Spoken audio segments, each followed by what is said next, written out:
Get out of here. Okay. Go ahead.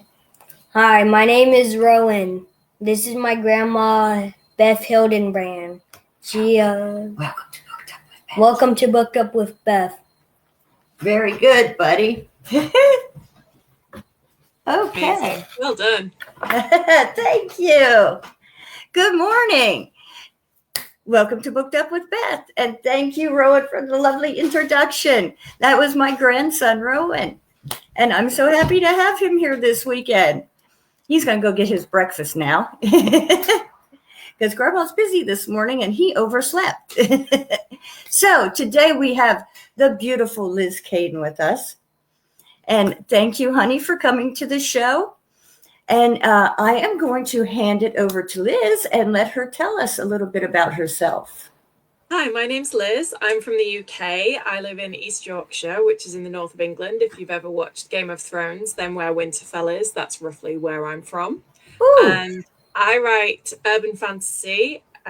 My debut series is called Dealer's Choice, and the majority of my books are based in that world. But when I write a series, I like them to be able to stand alone. So I've got 3 complete series that you can read completely separately, and they do overlap a little bit, but I try to minimize spoilers if I can. All right, that was quick. Thank you. Yeah, I'm not very good when people are like, tell us about yourself. I'm like, hi. I know. I always get the worst part over with the beginning. I hate doing the tell us a little bit about yourself part too. It's always awkward. There's nothing to tell. I'm just a boring old grandma. So I read your book and I just got finished telling you I bought the second one as soon as I finished the first one because it was fabulous. I loved it. I rarely do that. I mean, there are a few instances where I must say I do that, but yours was an exception. And yes, I bought the second one as soon as I finished the first. My favorite character, apart from the main character, Morgan, was the assassin. The assassin. He's fabulous. Who would think you fall in love with an assassin? Me, because yeah, I do. It's really funny because the way that I write, I'm very much a pantser, so I didn't know what was going to happen. The entire series kind of came about because I kept thinking about this one scene which happens in book 2, so I won't say too much about it because I don't want to spoil it for you. But that scene kept playing over and over and over in my head. But most of the time when I start a book, I have no idea what's going to happen. And I'll get halfway through and readers will be like, oh, I can't wait to find out what the twist is and what this is. And I'm like, yeah, me too. I'm the same way. I am totally the same way. My characters take over the book. Very much so. And yeah, I fell in love with your characters immediately. Oh, I'm so happy to hear that. I hate to give spoilers, but she is just so fabulous. The bar fights are one of my favorite parts of the book, and she is just a snarky little thing. Yeah, she lives rent-free in my head. I basically wanted someone who says the things that you tend to filter. So when you're in your day job and you really, really wish you could say something, Morgan is the type of character that will just say it. Yes, she is. I love her to pieces. And I'll tell you what, she is amazing. I'm so glad you like her. Oh, she's one of my favorite characters I have ever read. She really is. And I mean, that goes for, even the writers who are out there making money. I mean, she is just one of my favorite characters that I have ever read. Much. That means a lot to me. Oh, yeah, I do not tell a lie. And I have rarely said this to people. She is just that fabulous. You will be getting 5 stars from me. If I could have given more, I would have. She is just extra special. And I'm glad that you enjoyed it. I really did. I've always said, for me, writing is just, I just want my readers to embrace my stories, enjoy them, and reading has always been an escape for me. So when someone turns around and says, I lost an entire evening, or I read until 2 o'clock in the morning, that is literally life goals for me. That's the reason I write. I just want to be in people's hearts that way. Well, I'll tell you, I would have finished the book sooner, but I have my grandbabies here. So I had to wait. And so after I tucked them up last night, I was like, okay, I want to finish this book, but it's late. It was like 10:30 and I just couldn't stop until I had finished it. I couldn't stop reading. I was like, oh my God, how am I going to get up in the morning? But I couldn't stop reading. And it was fantastic. And like I said, I had to get the next one. Because, well, I'm not going to tell anybody, but there was something in there that made me like, okay, no, I am never satisfied if I can't figure something out. And you left me with something I couldn't figure out. I'm one of those people where I have to know if I can figure out the plot of a book, I don't like it. Yeah. It's like, okay, this was too easy. No, it's trash then. I have read so many books that if I can figure them out, I lose interest. And I couldn't figure it out. So, yay. I loved it. That's good. I'm a mood reader, and sometimes I like predictability, but sometimes if I figure something out, then I do lose interest like that. So yeah, I totally get that. Yeah, I have a few comfort books that I will go back to if, it's, I don't want to be surprised today. I just want to, sit back with my cup of coffee and relax with something that's going to just comfort me, one of those kind of moods. So yeah, I have my rereads where I listen to them on audiobook, and if I don't really need to be concentrating on them all the time, I'll just have it as background noise. Yes, that's it. I call them comfort books. Comfort books, yeah. And so, yeah, I have my comfort books, but then I also, have books that I want to challenge me. That and this was wonderful. I really enjoyed it. And like I said, I hate to give spoilers, but you have such strong characters. You really do. And Charlie, I'm hanging my head. Charlie is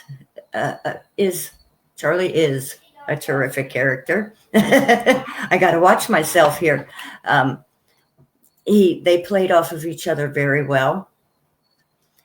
Well, all the characters at the bar. I love the bar. I have a particular bar in my book, my Cain series. And when you have a good bar, it makes a good book. Yeah. And a good barkeeper. Yes, owner. Exactly. My bar has a whole family that owns the bar, and yes, a good bartender, a good bar family. Everybody in the bar, and you have a good bar family. The people in the bar. It's just I can't praise you enough. I really can't. I enjoyed this book.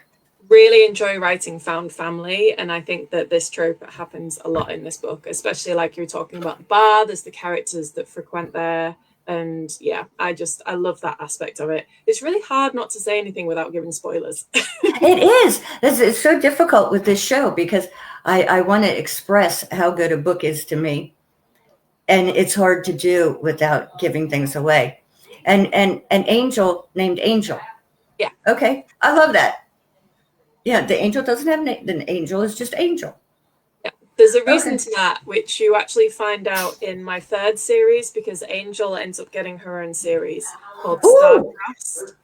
I don't have any copies here, but yeah, Starcrossed is my latest release. That's my latest series. It's now complete. It's loosely based on the myth of Artemis and Orion, which is one of my favorite myths. And essentially, she's an immortal and an angel who falls in love with the same man every time he's reborn, but their love is cursed. So he's cursed to die young.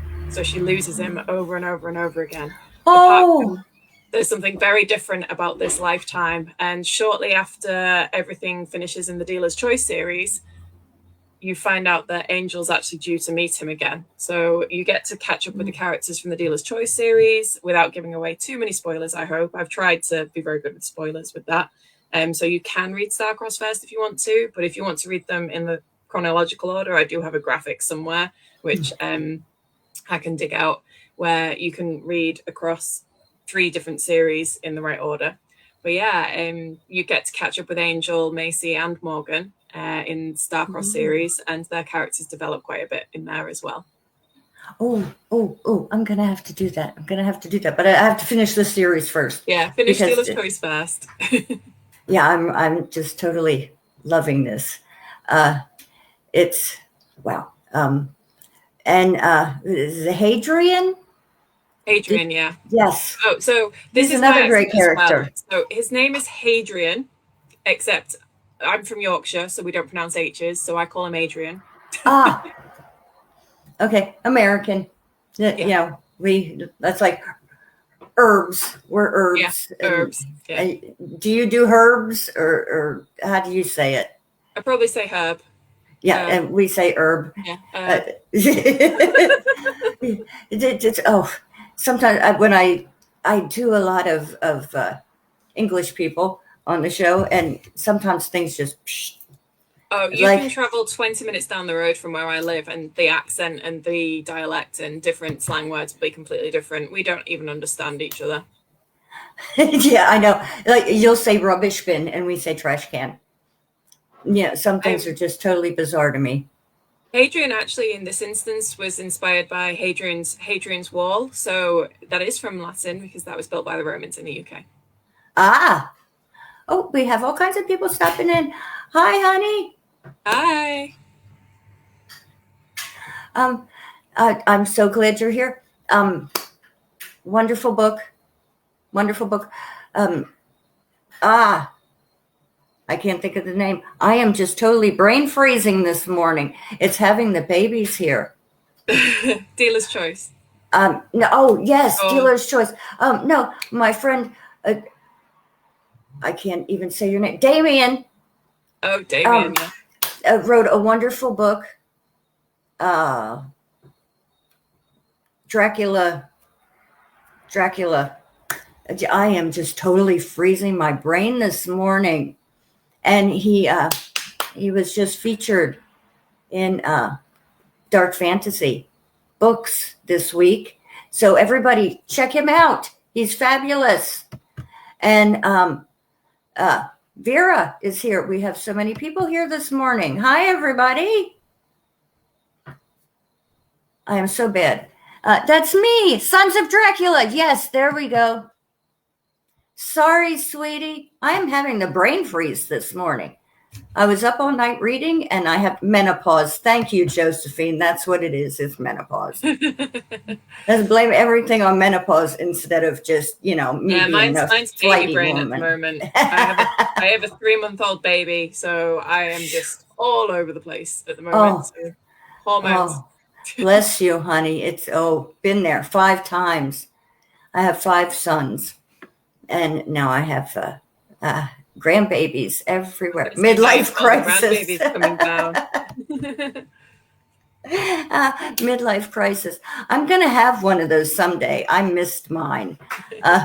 Just like my nervous breakdown. I keep saying I'll have it, right before death. I'll get to have my nervous breakdown.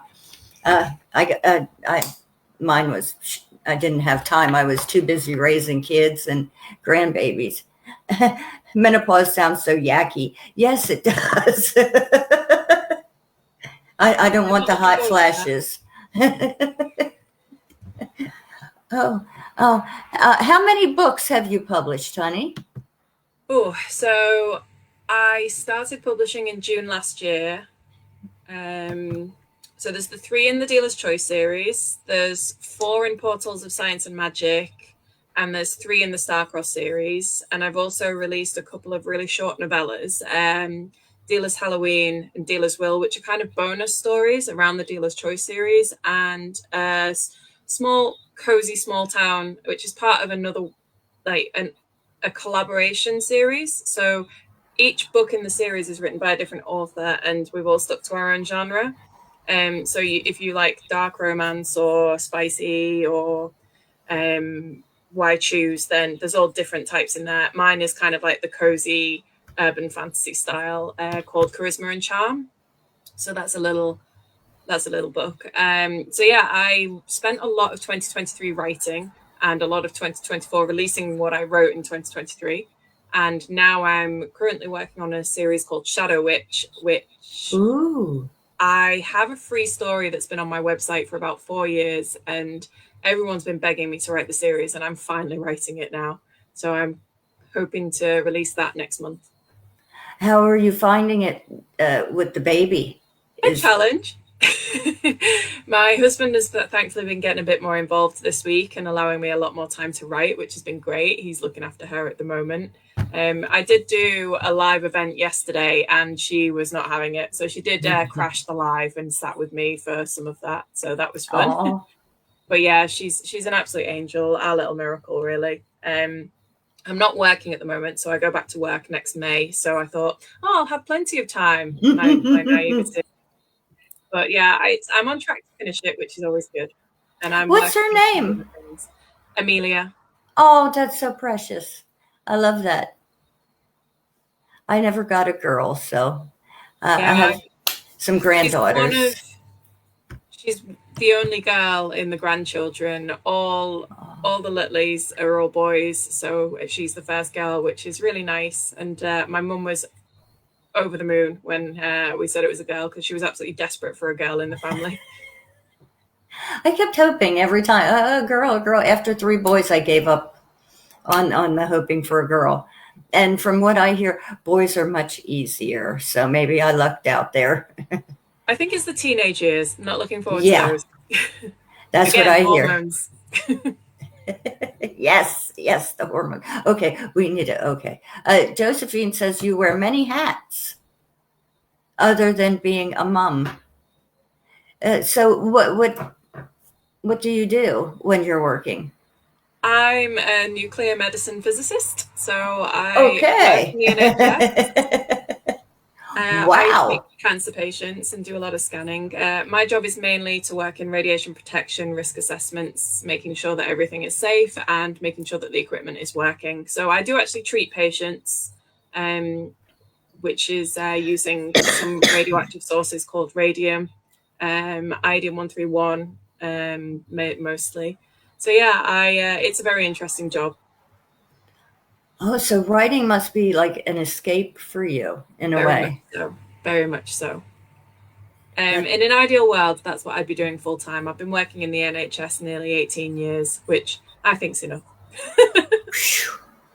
Oh, wow. That is a heavy job. And it can take a mental toll, which is why writing has always been a perfect escape for me. Don't get me wrong, I love working with my patients, but especially with cancer, it's a very intense disease, and a lot of the patients that I work with can be palliative treatment, and it can be very emotional. And I feel very hard. I find it very difficult to compartmentalize with my job. So I can imagine that it would be hard not to get close to people and but I always think it's a gift that having these people come into my life, even if it is during the hardest part of theirs, you find just having an impact that way, it's so rewarding. But I'm sure it helps you put more emotion into your writing. Oh, absolutely. Yeah, definitely. And I can feel that in your books, or your book that I read. There's definitely, like I said, I really enjoyed it. And your characters really came through. You can feel that. You can feel emotion in your writing. So that's the goal. So Vera wants to know, when did you start writing? I started in 2021. A friend of mine called Anke Whelan, she wanted to publish a book, and she'd done one series already, but she was really, really struggling with her second series. And she showed me the outline. I was meeting her at the time. She showed me the outline, and I thought it was amazing. And I said, well, how about I just write the first 4 chapters for you, and that'll get you started. So I did, and she loved them so much, she asked me to co-write it with her. So we wrote it together, and that is the Reborn series. Now, she preferred paranormal romance and spicy stuff, which I prefer to write urban fantasy, which has less focus on romance. But yeah, the Royal Pack trilogy is the first series that I was involved in, and from there we did some dark fairy tale retellings together. Sadly, she stopped getting the enjoyment out of writing, so she took a step back last year, and well, maybe the year before last year now. And I decided that I could not stop. I was addicted, so I started releasing by myself. So that was the long answer to your question. 4 years. Well, I'm glad you did because you're fabulous. Yeah. Are your characters based on real people? There are some. There's again. I was talking to a friend who was having a difficult time at work, and I think we discussed how it's great that you can base characters and you can kill off a character or based on someone you don't like. So there is a character in Dealer's Choice series called Radford Crawley, who is based on the colleague that my friend was struggling with, and we call Radford the gift that keeps on giving. Keeps coming back, and you can kill off repeatedly. So whenever she was frustrated with his colleague at work, I was like, right, Radford's coming back. Well, there you go. That's a good one. Yeah, that's one of the fun ones. I think that the assassin is accidentally very much based on my husband, just his demeanor, and probably, yeah, I don't want to spoil, so I'm not going to say what I was going to say, but yeah. Okay. Josephine says, do you dabble in Audible stuff? That is the goal in the future. I'm not sure whether anyone knows, but Audible, like producing audiobooks, can be extremely expensive, and I don't want to use AI because I know that Amazon has brought out the AI stuff. I would rather hire people, so I'm saving up to hire narrators. I have narrated some of my own books as part of my Patreon reward, so you can hear me listening. You can hear me reading my books on my Patreon, but at the moment that's the only place you can listen to them. But yeah, the goal for 2026 is to get at least the Dealer's Choice series out on Audible. Oh, that's fabulous. Oh, Josephine says, I like killing people off. It's the best without risking prison. Yeah, exactly. Very much so. Gets that frustration out safely. Oh, that's why I write horror. I get to kill people off all the time. It's lots of fun. It's the best part of the job. I'm a bloodthirsty person. Oh, I like the magical side of things, like creating worlds and like different rules. I love like the different rules of magic and introducing my own systems. I do some magic in my horror. And I write occult horror. So, you get the whole magical kind of side of things in there, and it's fun. I've often wondered if I could pull it off, like a fantasy horror kind of thing. Yeah, I think you could. It would be a dark fantasy rather than a horror, maybe, because there's a lot of dark fantasy out there. But creating a world, I don't know if I could do all that or not. If I'd have the patience for it. I didn't think I would, and then in my Portals of Science and Magic series, that was good fun because I managed to introduce some of the science from my work into it. Book 1, 2, and half of 3 are set in the human world, and by book 3 we're going into the Fae realm. And I thought I'd be rubbish at writing about an imaginary world, but it was so much fun. I really enjoyed it. So my advice is just do it, because you never know. I'll have to give it a shot. I have so many things I'm just rumbling through the brain. It seems like I don't have enough time to just go everywhere I want to go and do everything I want to do. Yeah. It's crazy. And Josephine keeps hollering for more Cain. So that's my next project as soon as I finish the one I'm working on.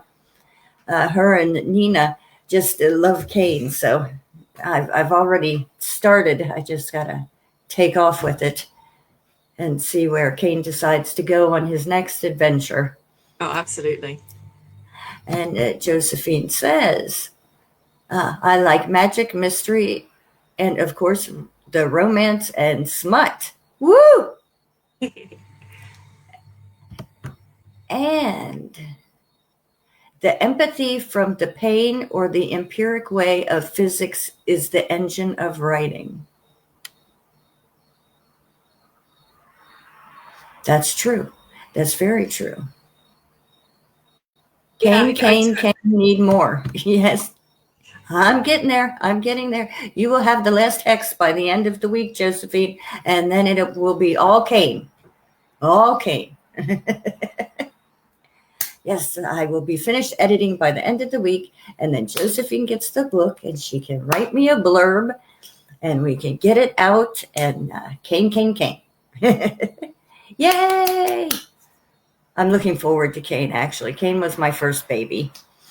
So this will be his 4th book. Woohoo, she says. Okay. Yes, I haven't put a Cain book out in 2 years, I guess. Oh, wow. Yeah, I'm slow. I am. I have so many other things to do. I do the show and this, that, and poetry and everything else. So I'm a slowpoke. And I've left her waiting long enough. You just work at your own speed. You work at your own speed. I do. It takes me about a year for a book, but I put out other books in between. So yes, because I did the Hex book, in the last year. So it's 2 years between Cain. So she has a right to be upset with me. That's fair enough. Okay. So,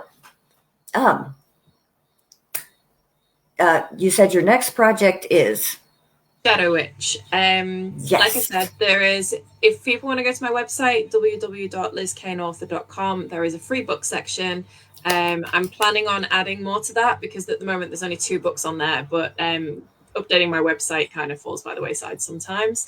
Shadow Witch has been a free story that you can download for a long time now, and Faye, the main character in it, really does deserve her own series, and it's been fantastic writing it. It's been so much fun. I've got a grumpy cat that is sentient and basically is a bit of an asshole, so he's just a great character in it. And he's Faye's familiar, and she, again, without giving away too many spoilers, if you read the short story, you kind of get an introduction to everything that happens. But essentially, her mother has been taken by a witch coven, and she's trying to get her back. So that sounds like great fun. Okay. Also kind of based in the Dealer's Choice world, so it does mention something which gets explained in Dealer's Choice, but again, you don't have to have read Dealer's Choice to be able to read this series. The first book will be out in October. Now, I normally do rapid release because I like cliffhangers, and I normally make sure that there's less than 4 weeks in between each book. But with me having the baby, it's been difficult to finish deadlines, and I think I'm going to be pushed to finish all 3 books to be able to do rapid release. So I think the next one is out next year in April, but I'm hoping to bring that forward. Oh, okay. Good to know.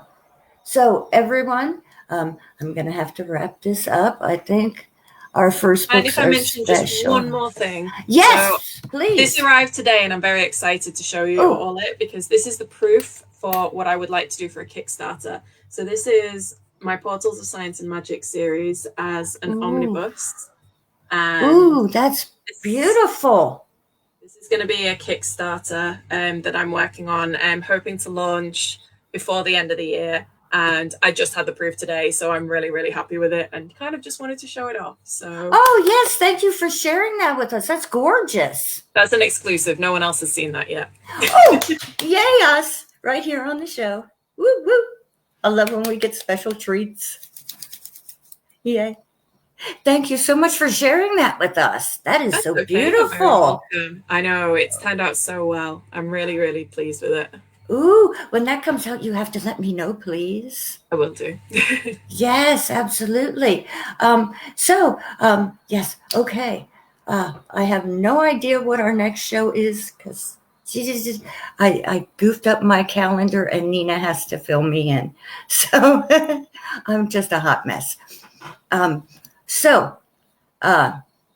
let you all know what the next show is after I talk to Nina.